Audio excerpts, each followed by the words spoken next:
जय माता दी भक्तों, स्वागत करती हूँ आपका जीएस जमशेदपुर व्लॉग में। और आप सभी को महानवमी की बहुत बहुत शुभकामनाएं। आज माँ सिद्धिदात्री का स्वरूप नवम दिन होता है, तो उनकी पूजा हो रही है और उसके बाद हवन की तैयारी भी हो चुकी है। तो माता की खोज भराई की है मैंने अभी, और अब उसके बाद हवन हो रहा है।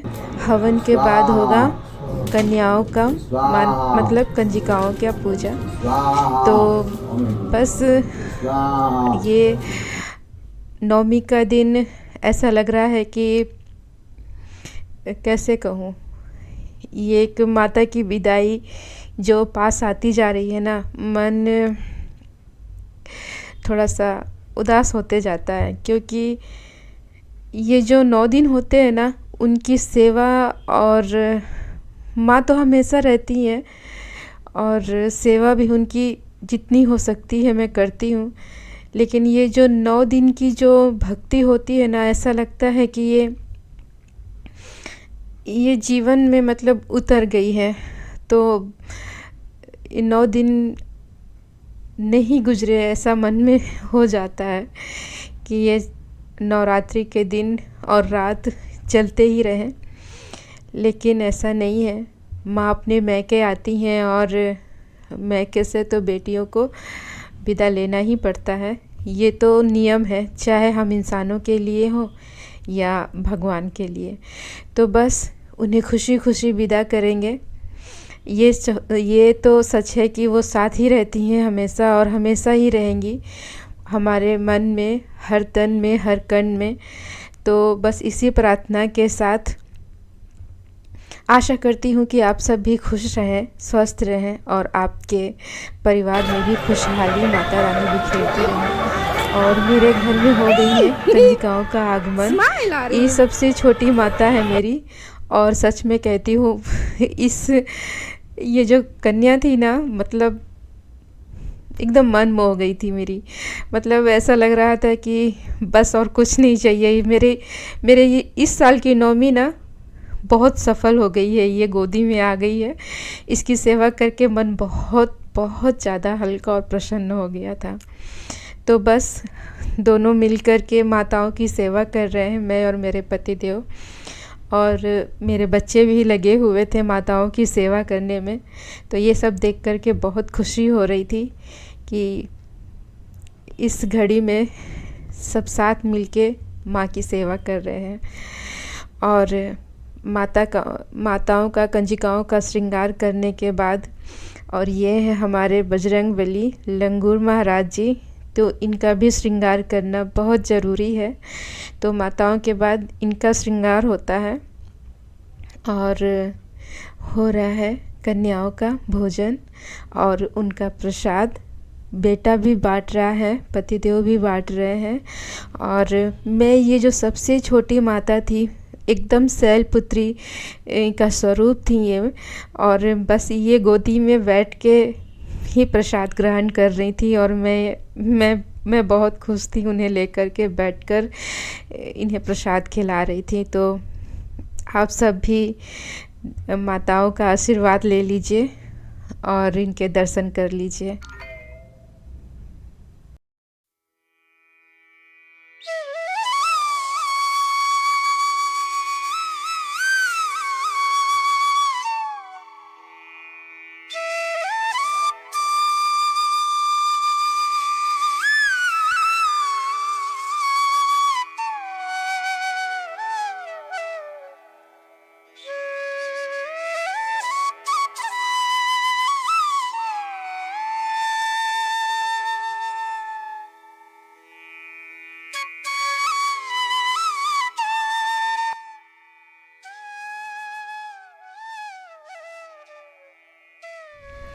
कंजिकाओं का आचमन करके अब उनकी विदाई हो रही है।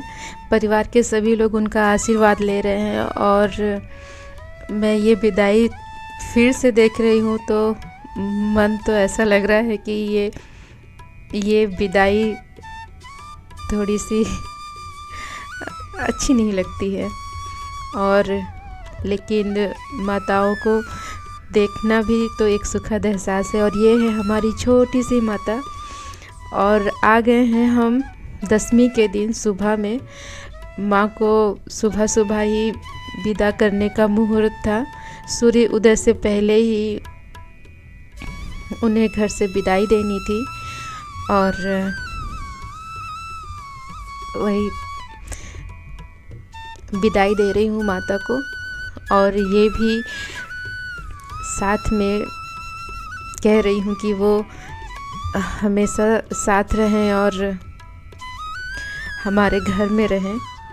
ये तो बस एक नियम है जो निभाया जाता है, लेकिन एक माँ कभी साथ नहीं छोड़ती है। हम कितने भी होते हैं ना कि कुपुत्र कितना भी हो जाए, लेकिन माता तो हमेशा माता ही रहती है। तो हम कितनी भी गलतियाँ कर लें, बस एक प्यार से और अच्छे मन से अगर उनसे क्षमा प्रार्थना करते हैं तो हमेशा माफ़ कर देती है। तो जितनी भी जाने अनजाने में इनकी सेवा में जो भी त्रुटियां होती हैं तो मैं उनसे क्षमा प्रार्थना करती हूँ और वो बड़ी ही दया भाव से मुझे क्षमा कर देती हैं और आशीर्वाद इतना भर भर कर देती हैं कि ये तो बताना संभव ही नहीं है। तो आप सभी भी माता का विदाई में जयकारा ज़रूर लगाइएगा। और देखिए, रास्ते इतने सजे हुए थे। 9 दिन के बाद मैं इनकी विदाई से ही बाहर निकलती हूँ, विदाई करते समय ही। और रास्ते इतने सुंदर सजे हुए थे, इतने प्यारे लग रहे थे। माता का जो मतलब दरबार, ऐसा लग रहा था पूरा शहर सजा हुआ है, उनका दरबार लगा हुआ है। तो ये होता है, ऐसा लग रहा है दीपावली नवरात्र से ही चालू हो जाती है और पूरा शहर जगमगाता है। हर एक गली, हर एक चौबारा रोशन रहता है। माता की कृपा है और ये हमेशा रहेगी। तो जहाँ माँ को विदाई देनी रहती है, उनका जो फूल है, 9 दिन के जितने भी फूल पत्तियाँ और सब निकलते हैं तो उन्हें नदी में विसर्जन करते हैं, उन्हें ठंडा करते हैं। तो यहाँ पर जब हम लोग पहुँचे थे, घर से थोड़ा दूर है ये जगह, नदी है और जमशेदपुर में इसे स्वर्ण रेखा नदी कहते हैं। और यहीं पर माता का विसर्जन होता है। यहाँ पर मूर्तियाँ नहीं आती हैं, जैसे पारिवारिक पूजा पाठ ये सब होते हैं यहाँ तक ही आती हैं। और जब मैं यहाँ पहुँची थी तो मैं अकेली थी, लेकिन माँ की विदाई करने के बाद जब वापस मैं लौट रही थी तो कुछ एक परिवार आ भी गए थे माता को विदाई देने के लिए। उस समय लौटते समय, नदी से निकलते समय मैंने कैमरा बंद कर लिया था, क्योंकि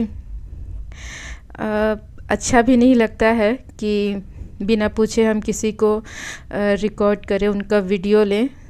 और ये एक ऐसा समय होता है कि हम पूछना भी नहीं चाहते हैं कि क्या हम आपकी वीडियो ले लें, क्योंकि इस समय जो रहता है ना, विदाई का समय, इस समय सबके मन में उदासी रहती है, सबका मन भारी रहता है और हम जानते हैं क्योंकि ये हमारे मन पे भी बीतती है।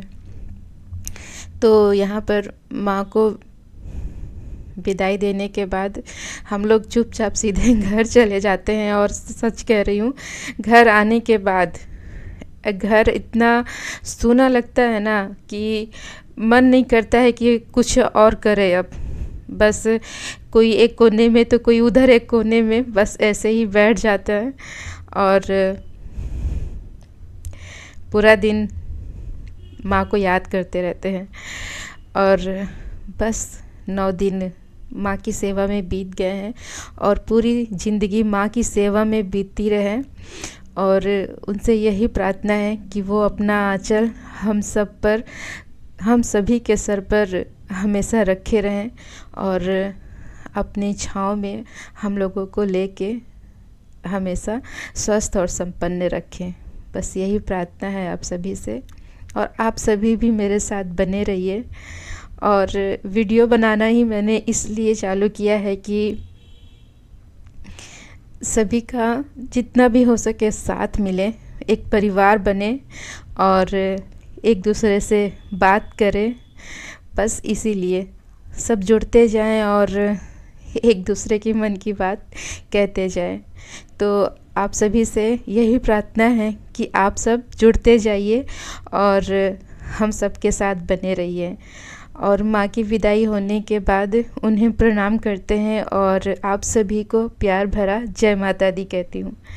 तो फिर चलती हूँ वापस घर जा रही हूँ, लेकिन आपके साथ हमेशा रहूँगी और आऊँगी अगली वीडियो में। तब तक के लिए आप सभी को जय माता दी। अपना ख्याल रखिए, अपनों का ख्याल रखिए और खुश रहिए।